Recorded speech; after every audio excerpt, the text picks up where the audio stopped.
mean, I do want to hit that 100 because I feel I could have hit this 100 if I didn't get hurt. But Oh, for sure. yeah, I need to get some picks. You know what I'm saying? But like, really, just trying to be better than last year. What's going on, Washington Commanders Nation? It's your boy Rio Robinson, back with the latest and greatest on the Rambling with Rio YouTube channel, where we ramble about the Washington Commanders. Today is Monday, July 17th, and we are ushering in a historic week for our favorite franchise, the Washington Commanders football team, Redskins, as this is the final week of Dan Snyder's tenure as owner of our favorite football team. We officially get our team back this week, this Thursday, as the owners are flying out to Minnesota for an impromptu NFL owners meeting where they will be holding the vote, where they need 24 votes to officially usher in new ownership in Washington of the new ownership group led by Josh Harris, Mitchell Rales, and Magic Johnson. The vote, according to John Keim of the beat of the Washington Commanders and ESPN, he says the vote will be taking place around 2 p.m., 2:25 Central Time, which is about 1 p.m., 1:25 Eastern Standard. I don't really know my time zones too well. I just know East and West, but I believe Central Time, if it's at 2 o'clock, 2:30, then it's going to be 1 o'clock, 1:30 on this end here in D.C. But we're 3 days away, guys. We're 3 days away from ushering in the new era in DC.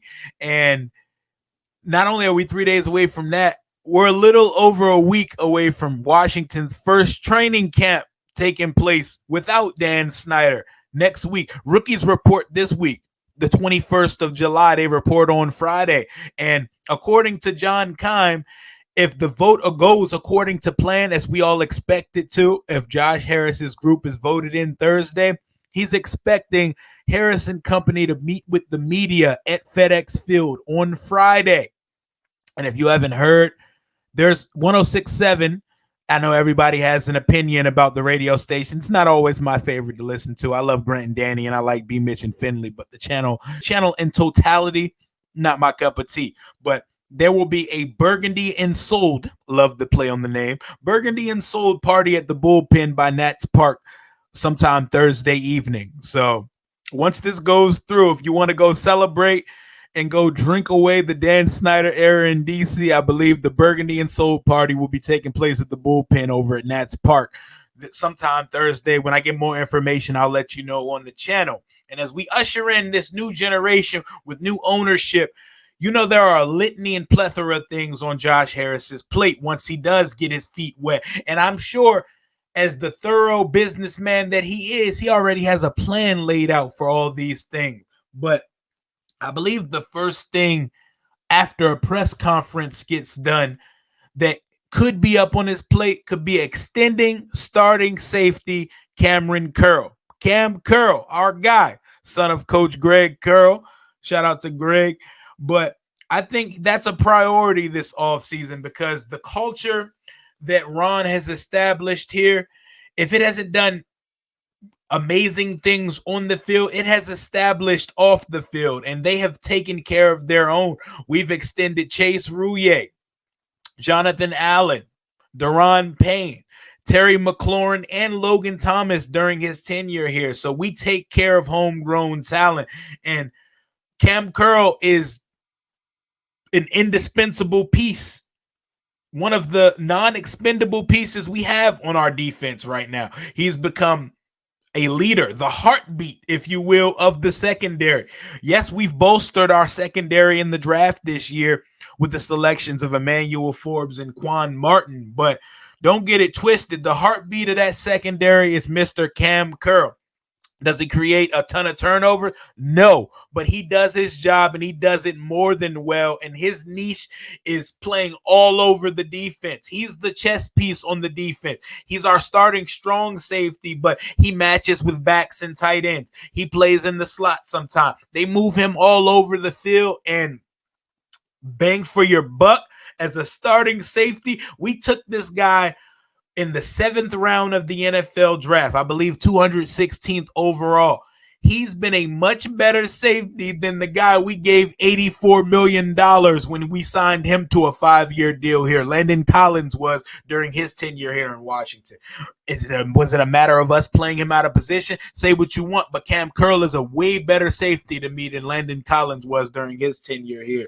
But Cam is playing on we're having him play on a significant discount right now. Last year, Kam Curl made $895,000 according to Spot Track, and this year his cap hit falls at a little bit under $3 million, which is a ridiculous discount. It's time to pay the piper when it comes to production at that position.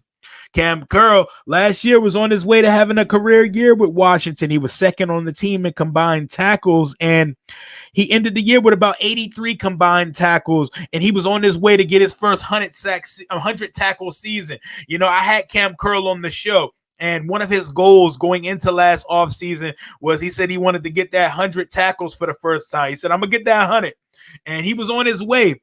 But he ended up only starting 12 of the 17 games and ended up with 83. But with 83, with 5 games left, I would say he was well on his way to breaking those numbers. And the only thing that could work to his detriment in contract negotiations would be health, because he's been banged up a couple of times. Last year, he started 12 games in 2022.